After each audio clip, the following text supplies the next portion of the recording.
সুপ্রিয় শিক্ষার্থী সবাইকে নমস্কার এবং আদাব। আশা করি আপনারা ভালো আছেন, আমিও ভালো আছি। আজকে আমি আলোচনা করছি পূর্ণ প্রতিযোগিতামূলক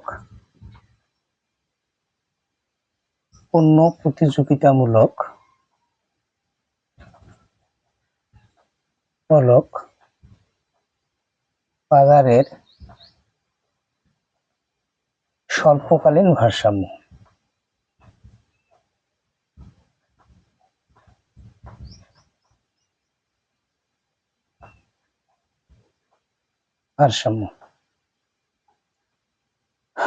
পূর্ণ প্রতিযোগিতামূলক বাজারে ভারসাম্য তিন ধরনের হয় স্বল্পকালে। একটা হলো স্বাভাবিক মুনাফা সহ ভারসাম্য।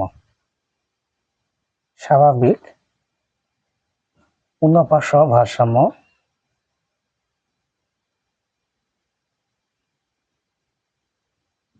ভারসাম্য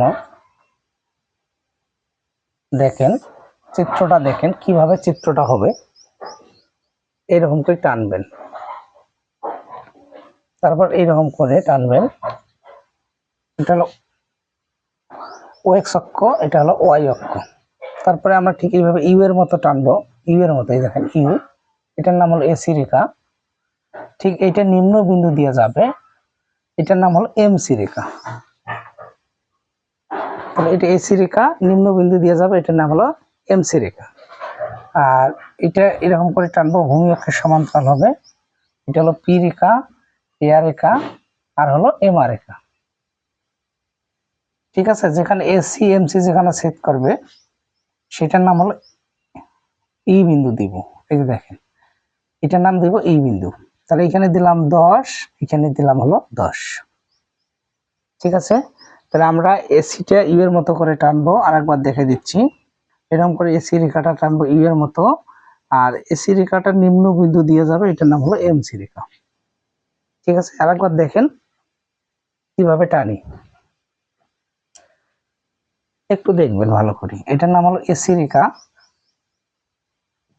এর নিম্ন বিন্দু দিয়ে যাবে, এটার নাম হলো এমসি রেখা। ঠিক আছে, এর নিম্ন বিন্দু দিয়ে যেটা যাবে এটার নাম এমসি রেখা, এটার নাম হলো পি রেখা, এআর রেখা, আর হলো এমআর রেখা। এটার নাম হলো ই বিন্দু। ক্লিয়ার এখন? আচ্ছা, এখন আমরা মুনাফা চাইছে, তাহলে মুনাফার সূত্র হলো পাই টিআর মাইনাস টিসি। এখন টিআরটা কিভাবে বের করব? মোটায় টিআর পি ইন্টু কিউ, এটা সূত্র। ই কোথায় সেট করছে দেখেন, ই কোথায় লাগছে? 10 এ। 10 ইন্টু কিউ, কিউ মানে হলো 10, 100 হয়। তাহলে এটা হলো কিউ, আর এটা হলো পি এআর। ঠিক আছে, এটা হলো পি আর এআর। আচ্ছা, এখন পরের কোশ্চেনে আসেন। এখন বলেন তো মোট ব্যয় টিসি এসি ইন্টু কিউ। বলেন তো এসিটা কোথায় সেট করছে এখানে? তাহলে এসি কোথায় আছে? 10, 10 গুণন 10, তাহলে হলো 100। তাহলে 100 মাইনাস 100 কত পেলাম? 0। তাহলে কি মুনাফা? স্বাভাবিক। তাহলে এখানে পি সেট করছে হলো 10 এ, কিউ সেট করছে 10 এ। তাহলে পি গুণন কিউ, 10 গুণন 10 100। আর এসি সেট করছে আবার কোথায়? 10 এ, কিউ সেট করছে 10 এ, 10 গুণন 10 100। তাহলে 100 মাইনাস 100 কত হবে? 0। এটা হলো কি ধরনের মুনাফা? স্বাভাবিক। এরপরে দেবো অস্বাভাবিক।